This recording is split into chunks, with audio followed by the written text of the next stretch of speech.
दोस्तों, cylinder gas पर देश भर में मचा है हाहाकार और सरकार सूत्रों के हवाले बैठी हुई है। बेंगलुरु जैसे शहर में आज रेस्टोरेंट्स बंद करने की नौबत आ गई है पूरे बेंगलुरु शहर में। तो चेन्नई में भी ऐसी ही स्थितियां पनपने का डर है। राजस्थान में भी बुरा हाल है। और तो और दोस्तों, अब 1500 में सिलेंडर ब्लैक मार्केटिंग किए जा रहे हैं। वहीं शादियों के सीजन में कुछ ऐसा ही संकट मध्य प्रदेश के भोपाल में भी देखने को मिला और यूपी से भी ऐसी खबरें आई हैं जहां कॉमर्शियल गैस सिलेंडर की सप्लाई ठप बताई जा रही है और इसका असर लखनऊ तक देखने को मिला है। स्थितियां यहां तक आ गई है कि आधी रात 12 बजे सरकार को यह बताना पड़ा कि उसको इस पूरे मामले में क्या एक्शन लेने की जरूरत पड़ गई है। दोस्तों, इस सरकार के साथ एक बहुत बड़ी दिक्कत है। एक तो प्रॉब्लम स्वीकारी नहीं जाती है, उससे पहले तक सारा खेल सूत्रों के हवाले से चलता रहता है और जब स्वीकारी भी जाती है तो बताया नहीं जाता कि एग्जैक्टली सिनेरियो क्या है। पूरी दुनिया में दोस्तों तेल और गैस के संकट की बात है। विदेशों में, चाहे यूरोपियन देश हो, चाहे तमाम दूसरे मुल्क हो, वहां पर खुलकर सरकारें बात कर रही हैं अपने देश के लोगों से। लेकिन हमारी सरकार सूत्रों के पीछे छुपी हुई है। लेकिन सूत्रों के पीछे छुपने से दोस्तों समस्या कोई खत्म नहीं हो जाती। बीती रात दोस्तों एलपीजी गैस को लेकर ऐसी खबरें आई हैं जो हर आम भारतीय को डरा भी सकती है और परेशान भी कर सकती है। लगातार पिछले 3-4 दिन से बार बार सूत्रों के हवाले से कहा गया कि सरकार तेल और गैस को लेकर निश्चित है, कोई आपूर्ति की दिक्कत नहीं है, कोई केओस नहीं है। लेकिन इस बीच देर शाम से जो खबरें आई वो परेशान करने वाली थी। अब मैं आपको सिलसिलेवार तरीके से बताती हूँ कि हालत इतनी खराब हो चुकी है दोस्तों देश के कई शहरों में कि अंतिम संस्कार तक होना मुश्किल हो गया है। दोस्तों, सबसे पहले बेंगलुरु रेस्टोरेंट एसोसिएशन की तरफ से खबर आई क्योंकि इतना भयानक संकट हो गया कॉमर्शियल गैस का। दोस्तों, जो रेस्टोरेंट वगैरह में गैस यूज होती है उसको कॉमर्शियल गैस बोलते हैं। उसका साइज भी बड़ा होता है और उसकी कीमत भी ज्यादा होती है घरेलू एलपीजी से। तो बेंगलुरु की जो होटल इंडस्ट्री, जो रेस्टोरेंट एसोसिएशन है, उन्होंने सबसे पहले कहा कि हमारे पास बहुत भयानक संकट पैदा हो गया है, हमारे पास गैस सिलेंडर नहीं है, हो सकता है कि आज बेंगलुरु में रेस्टोरेंट्स बंद हो जाएं।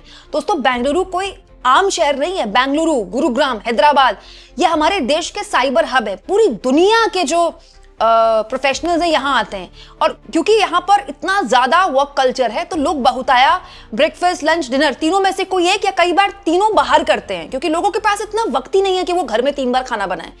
अगर वहां रेस्टोरेंट बंद हो गए तो आप सोचिए कि पूरी की पूरी वहां की जो एक इंडस्ट्री है, जो पूरी अर्थव्यवस्था है, उसको इससे नुकसान पहुंच सकता है।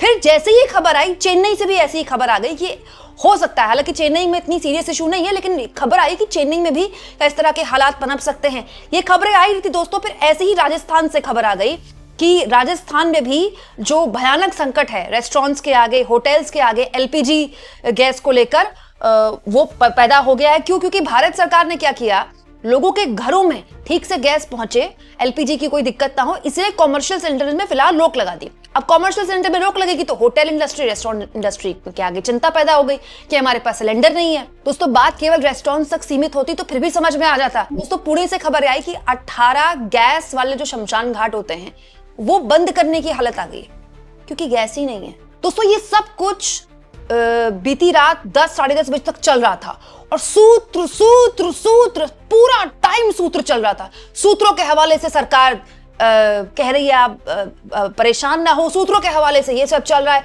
सूत्र अपनी बात कर रहे हैं और ऐसी खबरें आनी शुरू हो गई थी कि 1500 रुपए में एलपीजी, जो घरेलू एलपीजी है, उसकी ब्लैक मार्केटिंग शुरू हो गई है। लोगों को ब्लैक मार्केटिंग की वजह से एलपीजी, घरेलू एलपीजी नहीं मिल रही है। जब सूत्रों ने हद कर दी और लोग मतलब बोलने लगे कि भारत में, देश के अंदर एक अजीबोगरीब संकट पैदा होने का खतरा है एलपीजी गैस का, तेल का तो है ही, खैर भारत सरकार बोल क्यों नहीं रही है? एक मंत्री ने जो सूत्रों के हवाले पे ना आके सामने आके जवाब दे। दोस्तों, तब जाकर रात को करीब 10:52 पे, मतलब आप समझ लीजिए 11 बजने में 10 मिनट पर, तब ये बयान आया है ministry of petroleum and natural gas की तरफ से कि मिनिस्ट्री ने डोमेस्टिक एलपीजी को प्रायोरिटाइज करने के लिए 25 दिनों की इंटर बुकिंग ले ली है। 25 दिनों आपको बुकिंग करनी पड़ेगी तभी आपको एलपीजी मिलेगा, जिसके जरिए ब्लैक मार्केटिंग रोकी जाए। और इसके अलावा भी कुछ यहाँ पर फैसले लिए गए। हैरानी इस बात की दोस्तों, ये तब बोला गया जब ब्लैक मार्केटिंग होने की खबरें आ गई। रेस्टोरेंट्स कह रहे हैं कि नहीं, हमारा चलना मुश्किल है। मतलब इसके लिए भारत सरकार ने वेट किया। ये तो दोस्तों जब युद्ध शुरू हुआ था उसके बाद ही समझ में आ रहा था कि तेल और गैस के संकट पैदा हो सकता है। मैं ही आपको कई खबरें दिखा चुकी हूँ पिछले हफ्ते से। तो ये बयान और ये बात तो एक हफ्ते पहले बोल देनी चाहिए थी।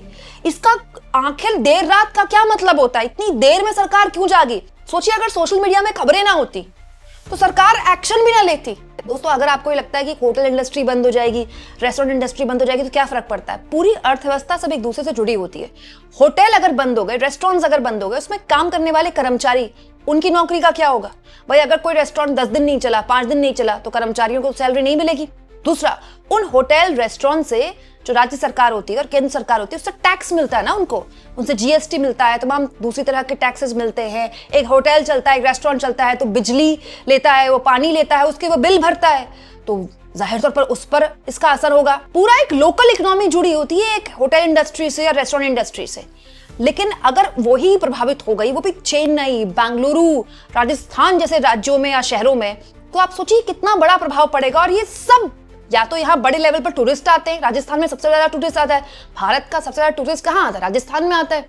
या फिर यहाँ बहुत बड़े लेवल पर कामगार हैं, चेन्नई में इतनी सारी इंडस्ट्रीज है, बेंगलुरु में इतनी सारी इंडस्ट्रीज है। दोस्तों, हैरानी इस बात की है कि कल रात जब ये सब कुछ चल रहा था, कल दोपहर में विदेश मंत्री एस जयशंकर ने लोकसभा में और राज्यसभा में बयान दिया है।